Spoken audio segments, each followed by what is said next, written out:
السلام علیکم ورحمۃ اللہ وبرکاتہ۔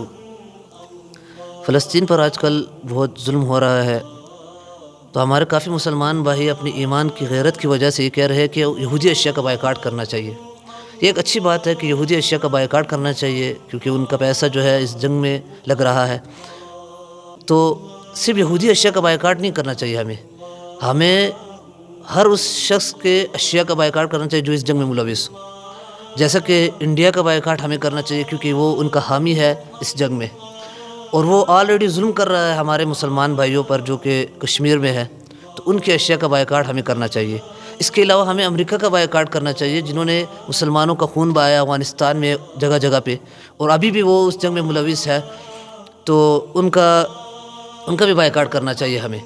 اس کے علاوہ میں یہ سمجھتا ہوں کہ ان اشیاء کا بائیکاٹ کرنے سے اگر ہم ان کی تہذیب کا بائیکاٹ کر لیں، اگر ہم ان کے عقائد کا بائیکاٹ کر لیں، اور اگر ہم ان کے رسم و رواج کا بائیکاٹ کر لیں، ان کے جو نظریات ہیں جو ہم میں پھیلے ہوئے ہیں، ان کا جو فیشن ہے اس کا بائیکاٹ کر لیں، تو یہ ہمارے ایمان کے لیے کافی مثبت ثابت ہوگا۔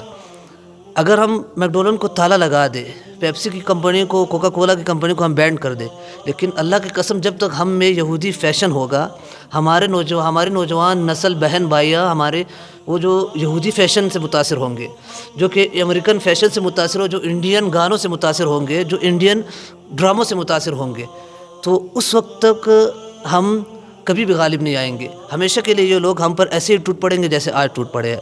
تو اسلام نے بھی اس چیز کی کافی ممانعت بیان کی ہے کہ آپ کسی اور کے طریقے پہ عمل کریں۔ دین تو اسلام تو پورا دین ہے، کامل دین۔ نبی صلی اللہ علیہ وسلم نے ہمیں سب طریقہ دکھایا ہوا ہے کہ کیسے پہننا ہے، کیا پہننا ہے، اور کہاں پہننا ہے، اسی طرح کیا کھانا ہے، اپنے غم میں کس طرح جانا ہے، اپنے خوشحالی میں کس طرح جانا ہے، اپنی شادی کیسے کرنی ہے، جو اسی طرح اور معاملات کا بیچنا لینا، بیع و شراء، وہ کیسے کرنی ہے، سب طریقے ہمیں اللہ نے اور اللہ کے رسول نے دکھائے۔ تو اگر ہم ان طریقوں میں یہود و نصارہ کی تابعداری چھوڑ دیں، امریکن اور انڈین لوگوں کی تابعداری چھوڑ دیں، ان کا بائیکاٹ کر دیں، تو یہ ہمارے لیے بہت مثبت پوائنٹ ثابت ہوگا انشاءاللہ تعالی۔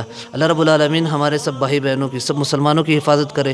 اللہ رب العالمین ہمارے مسلمان بھائی بہنوں پر جہاں بھی ظلم ہو رہا ہے، اللہ رب العالمین اس سے ان کی مدد کرے، اور اللہ رب العالمین مسلمانوں کو یہ قوت عطا کرے کہ ان کا دفاع کر سکے۔ جزاکم اللہ خیر و احسن۔